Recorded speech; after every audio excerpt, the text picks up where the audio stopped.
सभापति महोदय, दिक्कत ये है कि उनसे जिनसे होती है इंसान को हमेशा तकलीफ, वो समझते हैं कि वो असल अक्ल वाले हैं। माननीय सभापति महोदय, एक पंचतंत्र में एक कहानी है। एक चित्ररथ नाम के राजा हुआ करते थे। उनके पास एक विशाल सरोवर था और उस सरोवर में सर छोटे छोटे खूबसूरत हंस बहुत सारे थे। वो 6 महीने पे एक पंख गिराते थे और राजा को पंख दे देते थे। बीच में एक सोने का, तथाकथित सोने का के पंख वाला एक बहुत बड़ा पक्षी आया। उसने कहा मैं इस सरोवर में रहूंगा। छोटे पक्षियों ने कहा कि महाराज जी, तो हम सरकार को, राजा को देते हैं अपना पंख 6 महीने पे, आपके लिए यहां गुंजाइश नहीं है। वो सोने के तथाकथित पंख वाला पक्षी वो पहुंच गया राजा के पास। उसके सिपाह सलारों को कहा कि देखो, ये तो तुम्हारी बात नहीं मान रहे हैं और कब्जा करके बैठे हुए हैं सरोवर पे। राजा ने अपने सिपाही भिजवा दिए, सारे हंस मार दिए सर। और वो जो सोने के तथाकथित पक्षी, बड़ा विशाल पक्षी था सर, वो भी उड़ गया। मैं इसका संदर्भ छोड़ता हूं अपनी सरकार पर, सत्ता प्रतिष्ठान पर। अभी जमेगा, इंतजार करिए, अभी जमेगा। हमारे यहाँ बिहार में कहते हैं कि दूध में जोड़न ढंग से पड़े तो दही बढ़िया जमता। अभी जोड़न डाला नहीं है। माननीय सभापति महोदय, मैं अपने इस कथन को चंद खंडों में रखूंगा। पहला खंड होगा कि महामहिम के अभिभाषण का संदर्भ, उसका ऐतिहासिक महत्व क्या है। दूसरा, लोकतंत्र में आंदोलन की क्या भूमिका होती है। तीसरा,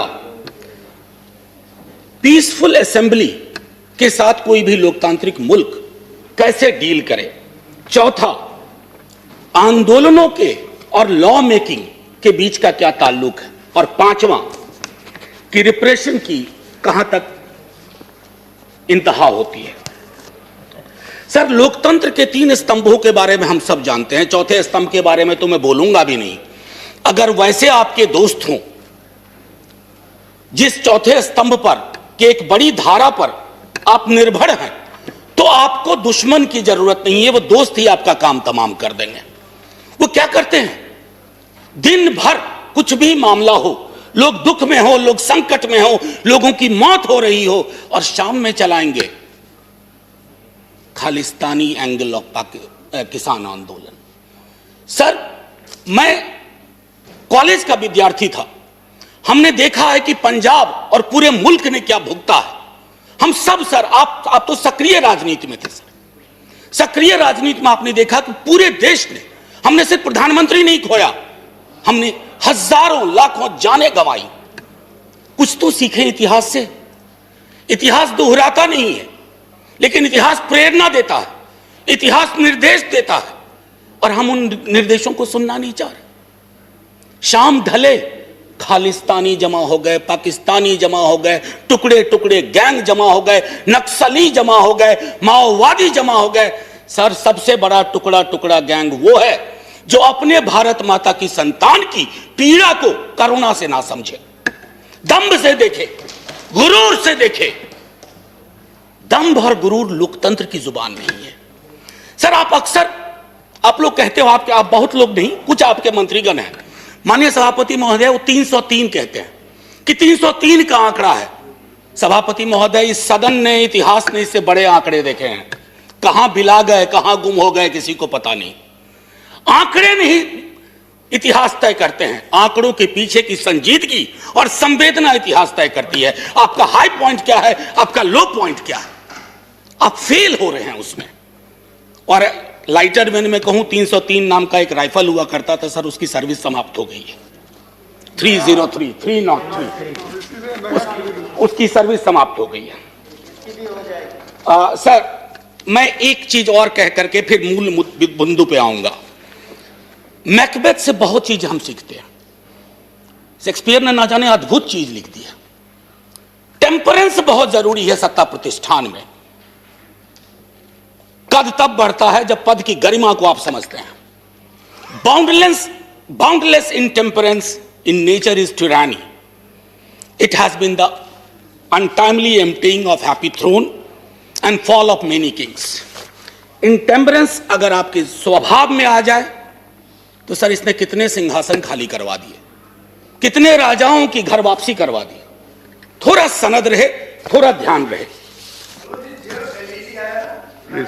Please. That is not acceptable. माननीय सभापति महोदय, एक हल्के स्वर में एक बात कहना चाहता हूं। सेंट्रल हॉल का जिक्र जयराम रमेश जी कर रहे थे। वहां जब बैठता हूं ना तो दल से ऊपर लोग सोचते हैं। कई हमारे भाजपा के मित्रों ने पूछा कि क्या इस आंदोलन का स्वरूप क्या है, कैसे खत्म होगा। दिक्कत है कि सेंट्रल हॉल में तो आप पूछ लेते हैं, सदन में आप जुबान नहीं खोलना चाहते हैं। मैंने पिछली बार जब यह बिल आया था कहा था कि दलों के दायरे और उस विप से ऊपर निकल करके देखिए, किसान देख रहा क्योंकि उसने विप जारी कर दिया है, और उसके विप को अगर आप नहीं सुन रहे हैं तो पता नहीं। लोकतंत्र में तो हम सुनते थे कि सुनना और सुनाना दोनों लोकतंत्र की अद्भुत कला होनी चाहिए। आप सुनाने में यकीन करने लगे हैं, सुनना आप भूल गए हैं, खास करके इस टर्म में तो बिल्कुल ही भूल गए हैं। एनीवे सर, माननीय सभापति महोदय, राष्ट्रपति जी के अभिभाषण का एक ऐतिहासिक संदर्भ होता है। हम सब जानते हैं कि सरकार स्क्रिप्ट तैयार करती है। बीते 29 जनवरी को जब महामहिम का अभिभाषण हुआ था, हम में से 19 दलों ने उसमें शिरकत नहीं की थी। माफी के साथ कहता हूं, कष्ट भी हुआ था क्योंकि एक बहुत महत्वपूर्ण ओकेजन होता है। लेकिन माननीय सभापति महोदय, माननीय राष्ट्रपति जी का अभिभाषण जब समकालीन यथार्थ से, दुख और दर्द से, रंजो गम से मीलों दूर खड़ा हो तो कैसे शामिल हो जाए। माननीय सभापति महोदय, बड़ी मुश्किल होती है। सिंघू बॉर्डर, टिकरी बॉर्डर, गाजीपुर, और ये तो 3 महत्वपूर्ण केंद्र हैं छोटे छोटे हलकों में। अभी बिहार में नेता प्रतिपक्ष तेजस्वी जी और पूरे कम्युनिस्ट पार्टी और कांग्रेस पार्टी के साथियों ने मिलकर के मानव श्रृंखला बनाई, तो पूरे देश में कहीं ना कहीं चर्निंग हो रही है। और इस चर्निंग के पीछे का साक्ष्य क्या है? प्लीज, मैं एक आग्रह करूंगा सभापति महोदय, मैंने आज तक अपने सदन में कभी भी किसी पर टीका टिप्पणी नहीं की है, तो सदन की बहस में टीका टिप्पणी नहीं होनी चाहिए, बस इतना आग्रह है। सर, हमने तो वो इतिहास भी देखा है कि एक पार्टी जो 2 सीट पर सिमट गई थी वो कहां पहुंच गई आज। इसलिए ये इस चक्कर में ना पड़ा जाए। एनीवे सर, महामहिम के अभिभाषण को पढ़ने के बाद पहला ख्याल आया कि कहीं पर कहूं या अनकहीं पर बोलूं। जो कही गई बात, अब उसके बारे में मैं थोड़ा पहली चीजें कहता हूं। My government holds in high steam the values of democracy and sanctity of the constitution. संभवतः पेज 7 पैरा 25 होना चाहिए, मेरी मेमोरी अगर सर्व करती है सही। Yes, para 25। अब इसको सर व्यापक संदर्भ में देखना होगा कि my government values of democracy and sanctity of the constitution. हमने हाल के दिनों में जो भी देखे हैं वो संविधान से इतर देखा है। और वैल्यू ऑफ डेमोक्रेसी सर सिर्फ एक रेटोरिकल वैल्यू नहीं है। माननीय सभापति महोदय, मैं आपको कोट करना चाहता था लेकिन आगे रखा था, लेकिन अभी जहन में आ गया। Recently you have said nationalism and patriotism is not simply sloganeering Bharat Mata ki jai, Jai Hind या Jan Gan Man. No sir, the greatest act of patriotism is speak about the well-being of the nation, and that does not mean that I should stand in the orchestra party of the government forever and always. You have not done it when you were in opposition. We shall not do it when we are in opposition. We'll support you, समालोचना करेंगे, लेकिन आप ये नहीं उम्मीद करेंगे कि आपके खिलाफ का हर एक शब्द, हर एक लफ्ज देशद्रोही है।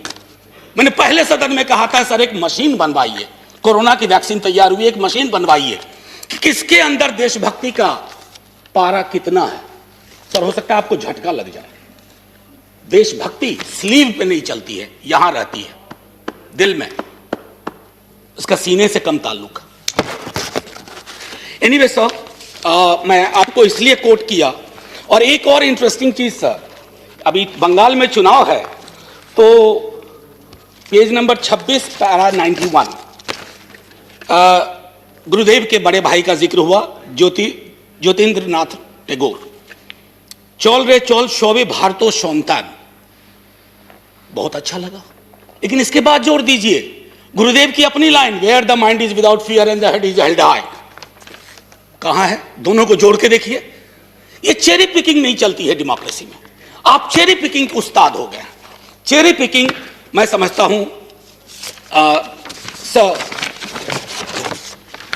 माननीय सभापति महोदय, आंदोलन लोकतंत्र की जीवंतता का उदाहरण होता है। जिंदा लोकतंत्र और स्वस्थ लोकतंत्र आंदोलन के साथ सदैव निरंतर संवाद की कोशिश करता है। सर, एक आशय मैं यहां रखना चाहता हूं। दिल्ली विश्वविद्यालय में जिस विभाग में मैं पढ़ाता हूं, एक विषय मेरा मूवमेंट भी है। सर, बहुत सालों से पढ़ाया है आंदोलन। आंदोलन की सर 3 चीज होती है महत्वपूर्ण: एलिनेशन, अट्रैक्शन, कन्वर्जन। यानी कि अलगाव की चीज कहीं आई, उसके बाद आपका आकर्षण हुआ किसी विचारधारा से, उसके बाद आप सड़कों पे आए। सर, हमने आंदोलनों को न जाने किस नजरिए से देखना शुरू किया है। महोदय, माननीय सभापति महोदय, आपने भी देखा होगा वो सरिया, वो कील, वो खाई। सर, मैं सरहद पे कभी गया नहीं हूं, लेकिन जो तस्वीरें सरहद की देखी हैं वो भी ऐसी नहीं देखी हैं। किससे लड़ रहे हैं आप? अपने किसानों से लड़ रहे हैं। और वो क्या कह रहे हैं? आपसे चांद नहीं मांग रहे हैं, अपना हकूक मांग रहे हैं। और हम में से किसी को यह मुगालता ना रहे, किसी को, चाहे सत्ता पक्ष हो या प्रतिपक्ष हो, कि किसान और खेतीहर समाज की बेहतरी आप किसानों से बेहतर समझते हैं। नहीं, वो अपनी बेहतरी बेहतर समझते हैं। आप उनको समझाने चले कि तुम्हारे लिए हम कानून ला रहे हैं, बहुत बढ़िया कानून है। क्यों समझाने की जरूरत पड़ रही है? क्यों खालिस्तान पाकिस्तान टुकड़े टुकड़े एंगल लाने की जरूरत पड़ रही है? अरे, हमारा लोकतंत्र बहुत मजबूत है, किसी के एक ट्वीट से कमजोर नहीं होगा। आपने विमर्श को कमजोर कर दिया है। इतना मजबूत लोकतंत्र है सर। मैं तो कभी कभी सोचता हूं, अगर आपके दौर में जयप्रकाश जी का आंदोलन हुआ होता। इस सदन में अभी कई लोग हैं जो जयप्रकाश जी के आंदोलन से निकले हुए हैं, इंक्लूडिंग सभापति महोदय। जेपी की आंदोलन की कल्पना करिए, अगर जेपी को इन खाई, बाड़ों, कटीले तार देखना पड़ता तो क्या होता सर? कई मित्र हमारे बिहार से भी हैं जो जेपी आंदोलन से निकले हैं। एक बार सोचे दलीय दायरों को छोड़ करके कि आंदोलन को डील करने का क्या यह नजरिया उचित है? आप कहिएगा नहीं। सर, मैं पहले भी इस सदन में कह चुका हूं। आप कहते हैं 11 दौर की बातचीत हुई है। दिक्कत क्या है ना सर, किसी भी सत्ता प्रतिष्ठान में एकालाप और वार्तालाप का फर्क समझना चाहिए। There is a difference between monologue and dialogue. आपके साथ दिक्कत है कि आप मोनोलॉग को डायलॉग का कपड़ा पहनाते हैं। ऊपर से मैंने माननीय मंत्री महोदय को सुना जो वार्ता में थे, उन्होंने कहा कि हमने ये दिया, हमने वो दिया, हमने ये दिया। सर, लोकतंत्र में खैरात की जुबान नहीं होती है। आप देने वाले कौन होते हैं, हम देने वाले कौन होते हैं? अरे, दे तो वो रहे हैं, 303 का आंकड़ा उन्होंने ही दिया आपको, और आगे के 3 और 0 कब उड़ा जाए ये भी वही तय कर देंगे। इसलिए ये जुबान बंद करिए, एकालाप और वार्तालाप के बीच की दूरी को खत्म करिए। सर, मैं पहले भी इस सदन में कह चुका हूं कि देश कागज पर बना नक्शा नहीं है। देश सिर्फ सेना, पुलिस के जवान, जनगण मन, वंदे मातरम नहीं है। देश रिश्तों से बनता है सर, और आपने रिश्तों को रिसा दिया है, रिसा दिया है। जब तक आप इस बात को नहीं समझेंगे कि मुल्क रिश्तों से बनता है, आपने कितने रिश्ते खत्म कर दिए। अरे, सरकारें पुल बनाने के लिए लाई जाती हैं, चाहे नदियों पर पुल हो या रिश्तों का पुल हो।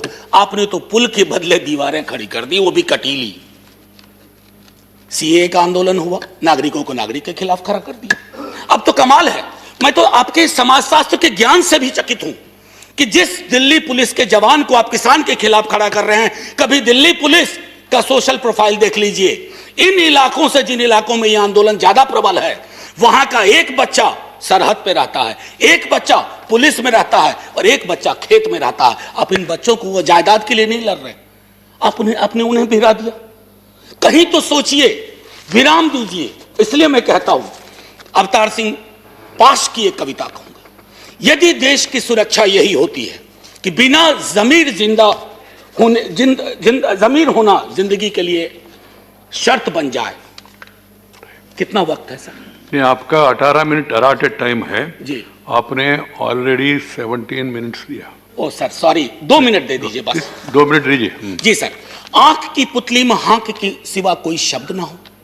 आपको सिर्फ हां चाहिए आंख की पुतली में, चाहे वो कितनों भी अश्लील हो। पाश कहते हैं, मैं नहीं कह रहा। और मन बदकार पलों के समक्ष हमेशा झुका रहे, तो हमें देश की सुरक्षा से खतरा है, देश को अपनी सुरक्षा से खतरा नहीं है। यह फर्क आपको समझना होगा। माननीय सभापति महोदय, इस 2 मिनट का प्रयोग मैं, आपने किसान को लेकर के जितनी बातें कही उस पर, उन बिलों के बारे में पहले मैं बोल चुका हूं पिछले सत्र में। मैं सिर्फ इतना कहना चाहूंगा कि बिहार में एमएसपी 2006 में खत्म की गई। बिहार के किसान की आय के बारे में आपको मैं आंकड़ा दूं उचित नहीं होगा, आपके पास आंकड़ों का भंडार है, आप तो आंकड़े तैयार कर लेते हैं, बल्कि कभी कभी पका भी लेते हैं प्रेशर कुकर में। मैं सिर्फ इतना कहूंगा कि आप बिहार के मॉडल को, हम तो सोच रहे थे कि बिहार को, आप ही की सरकार को दोष नहीं दे रहा हूं, बीती कई सरकारों ने बिहार को लेबर सप्लाई का स्टेट बना के रख दिया है। हमारा काम है मजदूर भेजना पूरे देश में, और हमने कोरोना के काल में वो सब देखा है। हम तो सोच रहे थे कि हमारे बिहार का किसान, हालांकि किसान नहीं रहा, वो खेतीहर मजदूर हो गया। हम सोच रहे थे कि उन्हें भी पंजाब हरियाणा की तरह। सर, आपने क्या किया? वो मॉडल आप चाह रहे हैं पंजाब हरियाणा में बिहार की तरह हालात हो जाए। कभी कभी मुझे इस बात का अंदेशा होता है कि संसद का भी वर्ग चरित्र बदल गया है। अभी संसद में किसान और किसानी समाज से आने वाले लोग अगर होते, आप इतनी आसानी से बुलडोज नहीं कर पाते।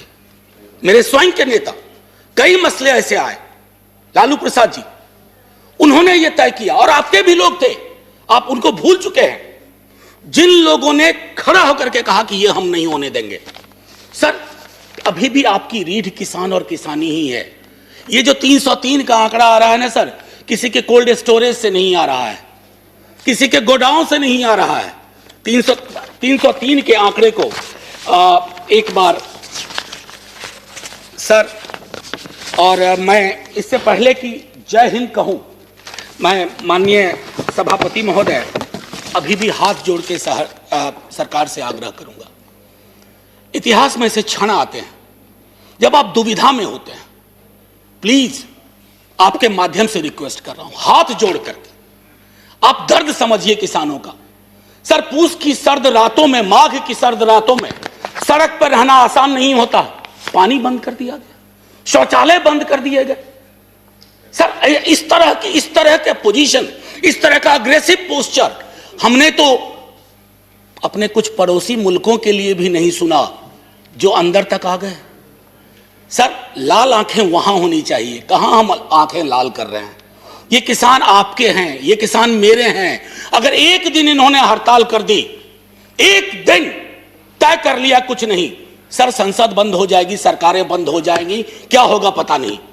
इससे पहले कि मैं कहूं जय जवान, जय किसान और जय हिंद, माननीय सभापति महोदय, मैं बस सर 1 मिनट का और वह दीजिए, 30-30 सेकंड। मैंने कभी ऐसा किया नहीं, लेकिन आज इतनी सारी चीजें थी। कई लोग इसमें हेरोल्ड लास्की को प्रयोग करते हैं, कहते हैं, कोट करते हैं।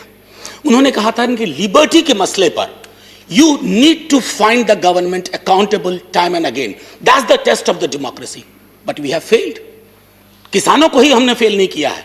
और आखिरी सर, इजाजत हो तो तरन्नुम में, नहीं तो यूं ही, मैं भी खाइफ नहीं तख्ताएदार से, मैं भी मंसूर हूं कह दो अगियार से, क्यों डराते हो जिंदा की दीवार से। जेल, जिंदा जेल, जुल्म की बात को, जहल की रात को मैं नहीं मानता, मैं नहीं जानता।